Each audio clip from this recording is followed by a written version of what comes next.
January 1944. Dawn breaks slowly over the rolling farmland of rural Pennsylvania. Frost clings to the barbed wire fences of a prisoner of war camp built from raw lumber and steel. The air smells of damp earth, coal smoke, and something unfamiliar drifting from the mess hall: sweet cocoa. Inside the compound, German prisoners awaken to a sound they did not expect in captivity: the soft clatter of enamel cups and the rustle of paper-wrapped rations. This moment mattered far beyond the fences. By 1944, the United States was holding more than 370,000 German prisoners of war across hundreds of camps stretching from Texas to Michigan. These men had fought across North Africa, Italy, and Western Europe, shaped by years of Nazi propaganda that described America as decadent, racially divided, and morally hollow. Captivity, they were told, would mean hunger, humiliation, and revenge. Instead, many encountered a system rooted in strict adherence to the Geneva Convention of 1929 and an abundance that challenged everything they believed about their enemy. Most German soldiers arrived in U.S. camps exhausted, malnourished, and suspicious. They expected thin soup, beatings, and neglect, mirroring stories they themselves had heard about POW camps on the Eastern Front. Years of total war had taught them that mercy was weakness. American guards, they assumed, would repay suffering with suffering. What they experienced instead was profoundly disorienting. Within days of arrival, prisoners were issued clean uniforms, blankets, soap, and bedding. Medical inspections followed immediately. But it was the food that unsettled them most. Daily rations for POWs were required by U.S. Army regulations to match those of American soldiers in training units. This meant white bread, meat, vegetables, coffee, sugar, and, most astonishing of all, chocolate bars. Chocolate had become a rarity in Germany by 1942. Allied bombing, resource shortages, and rationing had turned it into a memory, a luxury associated with childhood or peacetime. In U.S. camps, it appeared casually, sometimes as dessert, sometimes as part of a Red Cross parcel. Even more shocking were the cigarettes. Packs of Camels or Lucky Strikes were issued regularly, not traded or hoarded, but handed out as a matter of routine. Camp records from Fort Knox, Camp Polk, and Camp Swift document repeated incidents of German prisoners refusing food at first, suspecting it was poisoned. Others hid chocolate under mattresses, unsure whether it would disappear the next day.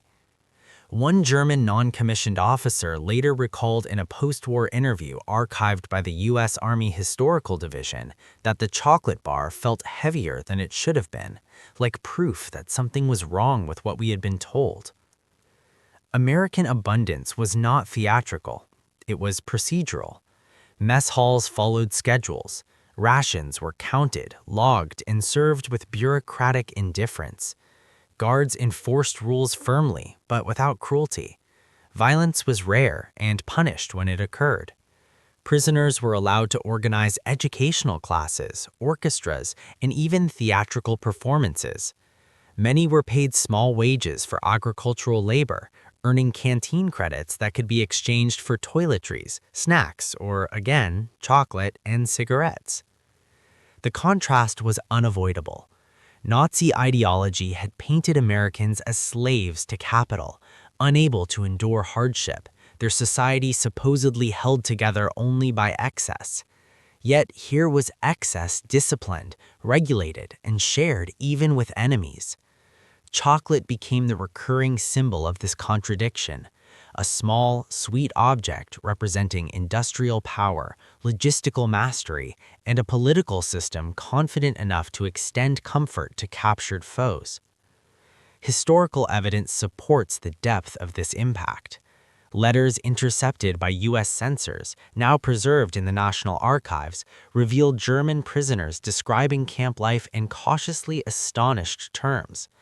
Many avoided praise, fearing repercussions if letters reached Germany, yet phrases recurred. Enough food, correct treatment, unimaginable here. Some prisoners requested cigarettes from home not because they lacked them, but because American brands had become so common they wished to compare. This experience did not instantly dismantle Nazi belief. Hardcore ideologues remained defiant, sometimes forming underground groups to intimidate fellow prisoners who appeared too friendly toward Americans.